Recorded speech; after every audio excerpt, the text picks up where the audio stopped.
गया है आपका होस्ट एंड दोस्त अंकित अवस्थी। स्वागत है मेरे सभी मित्रों का जो मेरे साथ में इस समय लाइव जुड़ चुके हैं, अपने सभी मित्रों को लाइव आने का इनविटेशन भेज चुके हैं इसके बारे में। और इसके अलावा अगर वीकेंड की जो खास खबरें हैं अगर उसकी बात करूं तो जो भी विद्यार्थी मेरे साथ जुड़ करके चाहते हैं अनअकैडमी पर पढ़ना, उनके लिए एसएससी कैटेगरी में एक जबरदस्त सूचना जो मैं आपको बता रहा हूं। ये वो 2 दिन बचे हैं, शनिवार और रविवार। यदि आप चाहते हैं एसएससी कैटेगरी में सब्सक्रिप्शन परचेज करना तो मैं आपको बता दूं कि अनअकैडमी दे रहा है 1 साल की फीस में अतिरिक्त 2 महीने का कोर्स, यानी कि 1 साल की फीस में 14 महीने का कोर्स आपको यहां दिया जा रहा है एसएससी कैटेगरी में।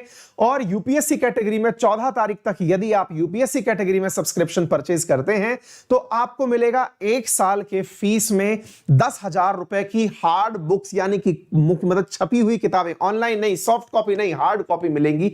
ये आपको देने जा रहा है अनअकैडमी। उसी फीस में जो अब तक थी उसी फीस में आपको अंकित 10 रेफरल कोड लगाने से अतिरिक्त 10% का डिस्काउंट और मिल जाएगा। यह प्रश्न भी बहुत अल्टीमेट प्रश्न है, इकोनॉमिक्स का क्वेश्चन नंबर 2 है। देखिए इससे बनने वाले जो प्रश्न है ना ऑलरेडी वो यहां पर दिए हुए हैं, तो इसकी तो चिंता करनी है नहीं आपको। आईएमएफ से संबंधित छोटे मोटे जो प्रश्न बनते हैं वो अलग से हमने दे दिए, पढ़ लेना आप इनको, ठीक है बेटा। चलिए आइए अब इसको पढ़ते हैं, ये भी अगला इंपॉर्टेंट क्वेश्चन है। आया मजा कंसेप्ट सीखने में? अब एक और कंसेप्ट सीखते हैं आज, और वो कंसेप्ट क्या सीखना है, इसी आईएमएफ के कारण हम एक और कंसेप्ट सीखते हैं। साथियों आईएमएफ ने हाल ही में भारत को लेकर एक चिंताजनक बात कही। क्या चिंताजनक बात कही? कि भारत वाले जो है ना उनके ऊपर अगर वो 100 रुपए कुल कमाते हैं, उनकी जीडीपी अगर 100 रुपए की है ना, तो इनके ऊपर 90 पैसे का कर्जा है। आप बहुत खुश होते थे अमेरिका के बारे में सुन के, आज खुद के बारे में सुनिए। क्या कह रहा हूं मैं आप लोगों से, ध्यान से समझना। यदि अगर इंडिया की जीडीपी 100 रुपए है तो 90 पैसा इसके ऊपर कर्जा है, इसके ऊपर डेट है, डीबीटी डेट, ठीक है। और ये किसने कहा है? आईएमएफ ने कहा है। आपके ऊपर से निकल गया, ये है क्या गुरुदेव? आइए सिखाते हैं मेरे प्यारे साथियों। असल में जिस टर्म को आज आप दूसरी सीखना जा रहे हैं, पहले क्या सीखा आपने? Solidarity tax. अब दूसरी चीज सीखते हैं और वो है मेरे प्यारे साथियों debt to GDP ratio. Debt to GDP ratio. अच्छा, इसको पहले हम आम बोलचाल की भाषा में सीखते हैं, फिर इसका मीनिंग समझेंगे, ठीक है बेटा। अच्छा, पहले सीखते हैं डेट क्या होता है, एकदम लेमैन लैंग्वेज में समझते हैं। डेट का मतलब होता है, अब इकोनॉमिक्स की भाषा और लेमैन लैंग्वेज दोनों को मिला देते हैं।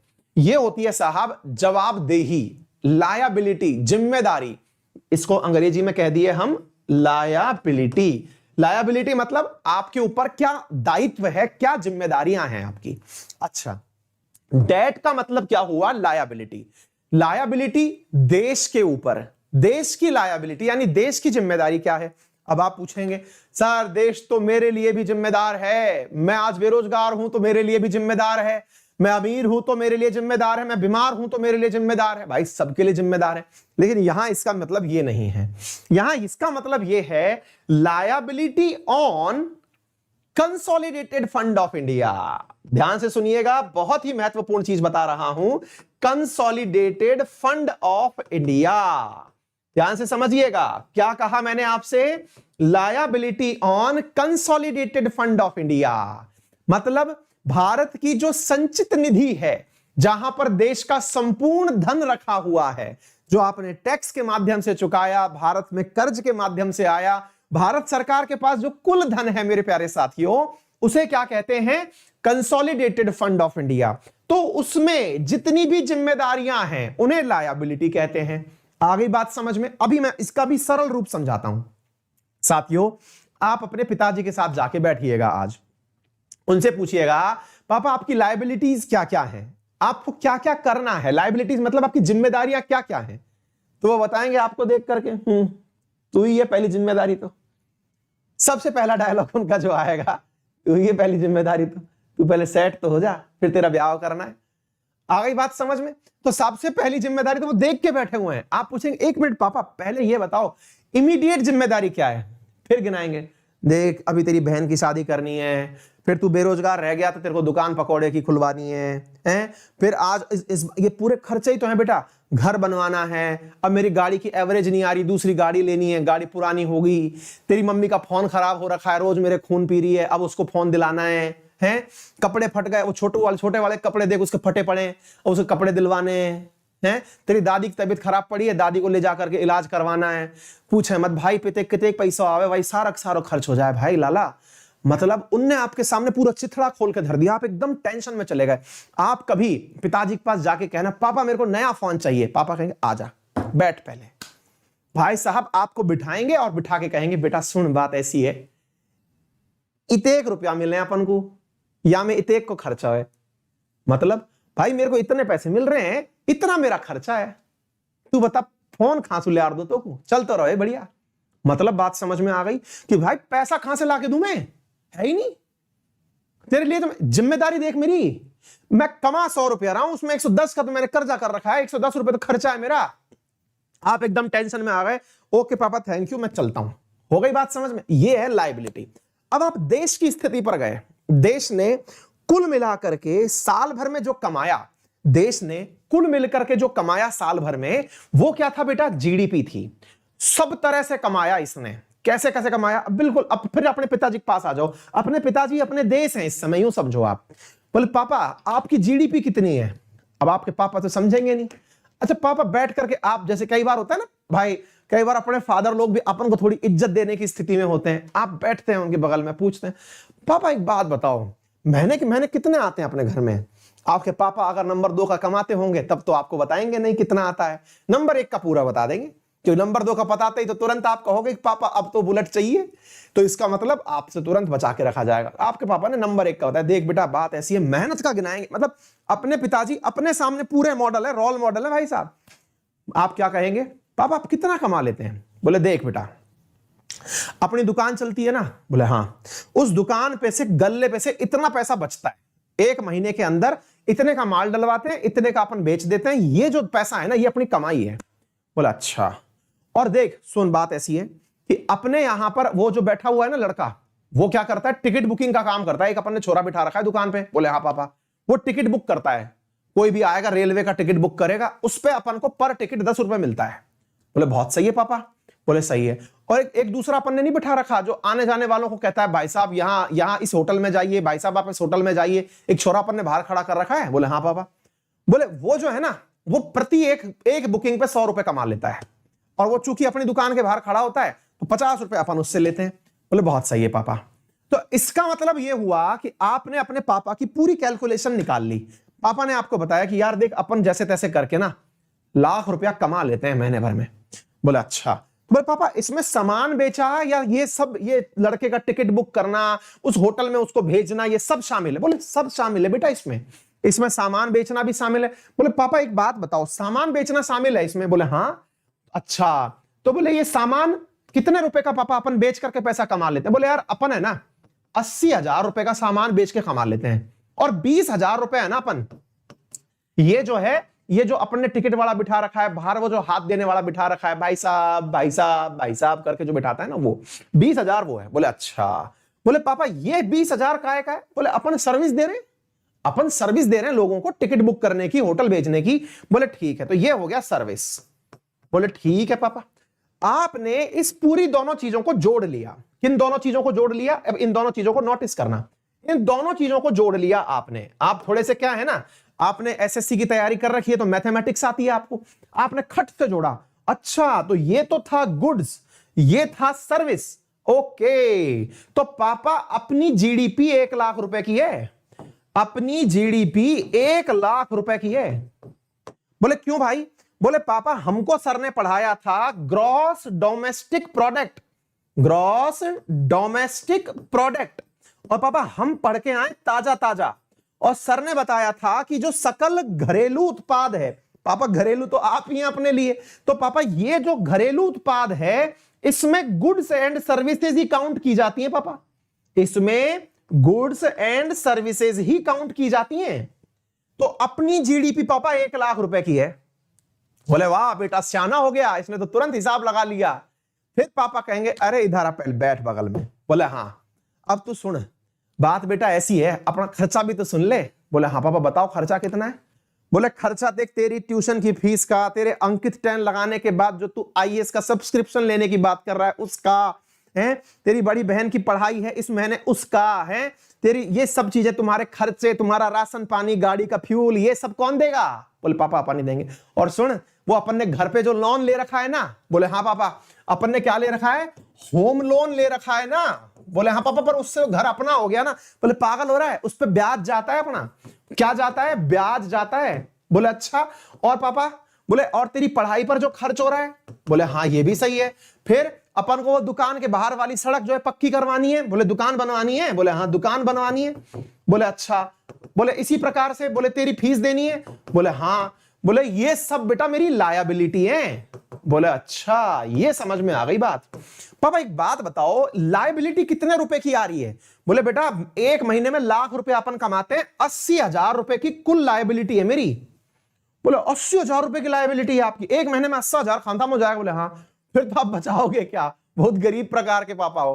बोले नहीं रुक जा, सेविंग है 20,000 रुपए की, ये बचा रहा हूं मैं, भविष्य में तुम्हारी शादी वादी के काम आएगी। बोले अच्छा। फिर अब एक बात बताओ, अपनी की जो कुल लायबिलिटी है, मान लीजिए 100 रुपए अपन कमाते हैं, उसमें से कितने रुपए अपन ब्याज में दे रहे हैं? अब ध्यान से सुनना, ये बात ध्यान से सुनना, यहीं से आपको सारी बात समझ में आएगी। भाई मैंने अभी इस आंकड़े को थोड़ा सा बदल दिया, और बदल के क्या कर दिया? अब इस आंकड़े पे चलो बेटा। इस आंकड़े को बदल करके मैंने थोड़ा सा चेंज कर दिया, मैंने यहां कर दिया 90 रुपए, 90 के। आपने कहा पापा आप एक बात बताओ, 100 रुपए अपन कुल कमा रहे थे, उसमें से कितने रुपए ब्याज में दिए? पापा ने कहा बेटा ब्याज गया 20,000 रुपए का। पापा प्रबंधन तो आपका सही नहीं है, लाख रुपया कमा रहे हो, 20,000 तो ब्याज में ही दे रहे हो। भाई साहब आपको अब जान करके आश्चर्य नहीं होना चाहिए, जिन पापा जी की हमने आज बात करी है ना, यह है आपका देश, अपना देश, प्यारा भारत। बिल्कुल सही समझ रहे हैं आप, अपने प्यारे भारत का इकोनॉमिक हेल्थ बिल्कुल ऐसा ही है। क्या है इकोनॉमिक हेल्थ हमारे भारत का? आइए सुनिए साथियों, हमारा प्यारा भारत अगर 100 रुपए कमाता है, यानी कि 100% जीडीपी की वैल्यू अगर अपन ने लगाई, तो उसमें से 90% का इसके ऊपर घाटा है, यानी कि डेट है, यानी कि इसकी लायबिलिटी है। बोले अच्छा। और इस पूरे में से यदि इस पूरे के अंदर आंकड़ा देखें तो इस 100 का 20%, यानी कि 100 में से 20 पैसा ये ब्याज में चुकाता है। बोलिए ये बात हमने नहीं, किसने बताई है? ये बात बताई है आईएमएफ ने। आईएमएफ ने क्या कहा है? और इसी को इकोनॉमिक्स की भाषा में कहते हैं डेट टू जीडीपी रेशो। इसे ही क्या कहते हैं? Debt to GDP ratio. अगर ये बात समझ में आई हो तो एक बार थम्स अप करना, और थोड़ी ज्यादा समझ में आ गई हो तो शेयर करने का भी आलस कर लेना। आ गई बात समझ में? डेट टू जीडीपी रेशो बात समझ में आ गई। अगर मैं ये बोलता हूं कि 100 में से 90 का घाटा है, मतलब जिम्मेदारी है, तो हमारा 90% डेट टू जीडीपी रेशो है। अगर मैं कहता हूं 80 है, तो 80% जीडीपी का मतलब हुआ कि ये 80% घाटा है हमारे पास, 100 का खर्चा है। आ गई बात समझ में? अब कुछ तथ्य और जान लीजिए जो आईएमएफ ने कहे हैं। क्या कहे हैं? ध्यान से सुनना बेटा, अभी जान करके थोड़ा आश्चर्य और होगा। यह कहानी है मुझे आपको सुनानी, ध्यान से सुनना बेटा। जब मोदी जी आए थे, जब अच्छे दिन आए थे, उस समय डेट टू जीडीपी रेशो 65 था। आ रहा है मजा? जब मोदी जी आए थे उस समय डेट टू जीडीपी रेशो कितना था? 65 था। यानी कि 100 रुपए की जीडीपी, उस पर 65 रुपए की ही जिम्मेदारी। सेविंग थोड़ी बढ़िया थी हमारी। अच्छा, अब दूसरा थोड़ा आगे चलते हैं। ये तो अच्छे दिन आए उसकी बात है, फिर अच्छे दिन के साथ बुरे दिन आए, क्योंकि कोरोना आ गया ना जी। जब कोरोना आया 2019 में, उस समय डेट टू जीडीपी रेशो 74% था। कितना परसेंट था? 74%।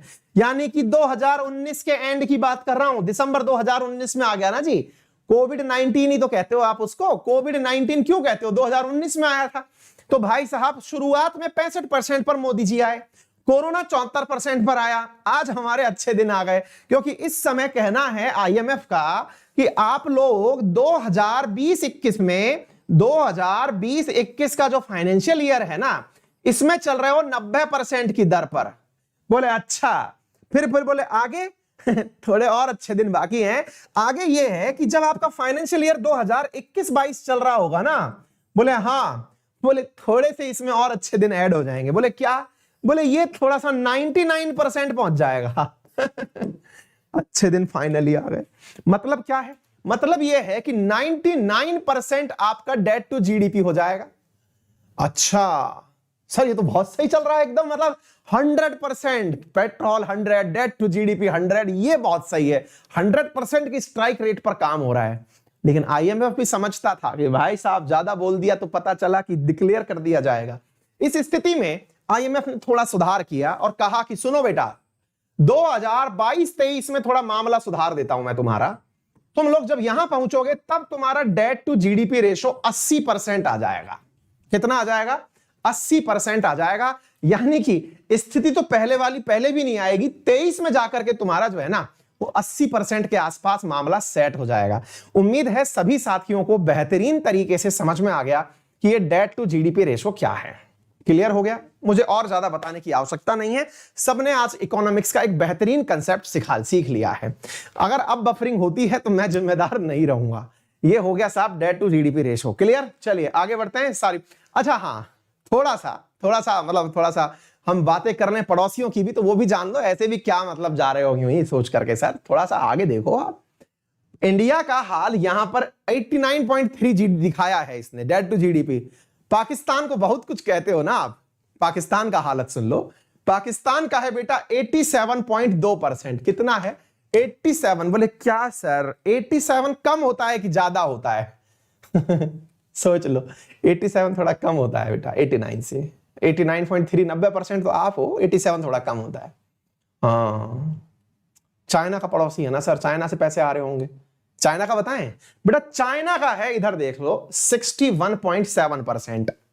61.7%। आईएमएफ ने इसके लिए तो फोरकास्ट और भी अच्छा किया है। बोले तुम तो बेटा 47% तक पहुंच जाओगे। 47% तक तुम्हारे पास पैसा ज्यादा होगा, जिम्मेदारियां कम होंगी, तो खरीद लेना 2-4 गरीब देशों को। समझ गए? ये है पूरी की पूरी गणित। अगर अदर इंफॉर्मेशंस की मैं बात करूं तो मेरे प्यारे साथियों, आप लोगों को मालूम होना चाहिए कि अनअकैडमी पर आप लोगों के लिए पेड कोर्सेज में हमारे द्वारा 2 कोर्सेज लिए जा रहे हैं। कि इस समय अनअकैडमी पर इस वीकेंड में अगर आप एसएससी का सब्सक्रिप्शन लेते हैं तो आपको एक्सटेंडेड 2 मंथ का सब्सक्रिप्शन यहां पर प्राप्त होगा। यदि आप यूपीएससी का सब्सक्रिप्शन लेते हैं 14 अप्रैल से पहले तो आपको वहां पर 10,000 रुपए की किताबें हार्ड कॉपी के रूप में उसी फीस में एडजस्ट कर दी जाएंगी। हमारे द्वारा जो पेड कोर्सेज पढ़ाए जा रहे हैं, इसमें आपको कोर्सेज के साथ साथ क्या क्या मिलता है? इसमें आपको पुरानी क्लासेस, नई क्लासेस, सॉफ्ट कॉपी नोट्स की बकायदा हर लेक्चर, पुराना लेक्चर, नया लेक्चर सब आपको यहां पर प्राप्त होता है। इसके लिए आपको करना क्या होता है? गूगल प्ले स्टोर से जाकर के अनअकैडमी लर्निंग ऐप अपने मोबाइल में स्टोर करना होता है। करके वहां पर अपने फोन नंबर से वहां पर रजिस्टर करना होता है। रजिस्टर करके वहां पर प्लान सेलेक्ट करना होता है। जैसे एसएससी कैटेगरी के अंदर मैंने 12 मंथ का प्रोग्राम सेलेक्ट कर लिया 6550 रुपए का, तो इसमें आपको 14 महीने का सब्सक्रिप्शन मिलने वाला है। ठीक है बेटा, ये चीज आप याद रखिएगा। अंकित 10 रेफरल कोड लगाओगे तो ये 5850 रुपए का आपको प्राप्त हो जाएगा। एडिशनल 10% डिस्काउंट भी मिल सकता है यदि आप एडिशनल 10% डिस्काउंट भी मिल सकता है यदि आप स्पेशल क्लासेस देखते हैं। ठीक है बेटा, ये सारा कंटेंट आपको मेरे टेलीग्राम चैनल अंकित अवस्थी सर पर प्राप्त हो जाएगा। आपका दिन मंगल में हो। बड़ों का सम्मान करें, छोटों को प्यार दें और अपना व्यक्तित्व इस प्रकार से विकसित करें कि महिलाएं आपके साथ सुरक्षित महसूस करें। फिर मुलाकात होगी कल सुबह 10 बजे। टेस्ट के अंदर पढ़कर आइएगा। धन्यवाद।